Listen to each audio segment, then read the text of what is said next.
8 years ago, the President of Mexico, facing a highly contested election, decided to declare a war on drugs. To do this, he called the military to the streets. The results were that Mexico went from having 9,900 murders per year in 2005 to 23,000 in 2013.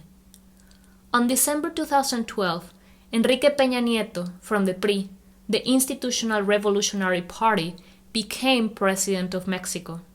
The PRI was in power from the 1920s until 2000 and had many accusations of disappearance and violence against students. Enrique Peña Nieto's first action as president was to create alliances with Congress to push for reforms, most of them related to the economy.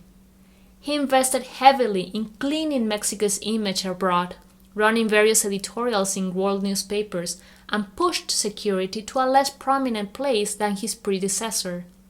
Yet, the violence continued. Not because you ignore a problem, it means it goes away. In 2013 alone, 23,000 people were killed. 1 out of 3 homes reported to have been subject to a crime, and even the government accepts that more than 90% of crimes are never resolved. On September 26th, a group of students was protesting on Iguala, the third largest city in Mexico's poorest state, Guerrero. The municipal government and the state government both belong to the opposition leftist party, PRD, Party of the Democratic Revolution. The local police came in, killed 6 students, and arrested the other 43. There is no record of the students in any jail. In the weeks that followed, 10 mass graves were discovered around Iguala. The mayor of the town and his wife ran away after a local newspaper showed the mayor's brother-in-law was a drug dealer. He was finally found on the 4th of November, hiding in Mexico City. While this crisis was going on, the President of Mexico decided to go on tour to China and Australia, as they are important business partners. But it has been more than a month, and he has yet to visit Iguala, less than 5 hours drive from Mexico City. On November 7th, Mexico's Attorney General gave a press conference where he announced that according to some of those interrogated who showed signs of torture, they believed the students had been killed and burned. The parents refused to accept this information until reliable DNA sources are presented. When he thought the microphone was off, he told his aide to end the questions as he was tired. Ya me cansé. Gracias. Ya me cansé. We stand here today saying we are also tired. Tired of a government that cares more about macroeconomic deals than the security of its people. Tired of corruption.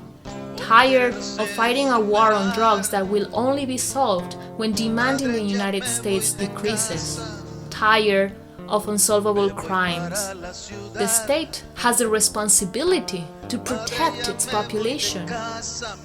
We ask you to do 3 things. Write to your local Mexican embassy or consulate to demand justice. Attend local events in your area to create awareness. Spread the word. Mexican politicians cannot hide if the world is watching them. A mi hermanito enseñé, jugando en aquel patio a la escuela. A mi hermanito enseñé.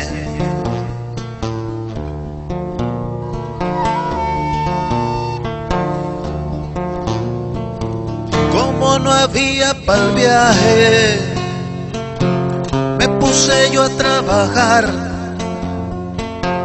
Hice mi examen de entrada con ansias, contento de ir a estudiar. Hice mi examen de entrada con ansias a esa escuela rural.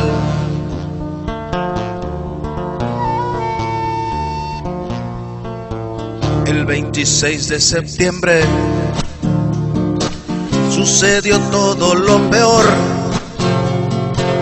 Fuimos todos agredidos con armas por el gobierno opresor, tirando a darnos directo a mansalva, y mi hermanito cayó.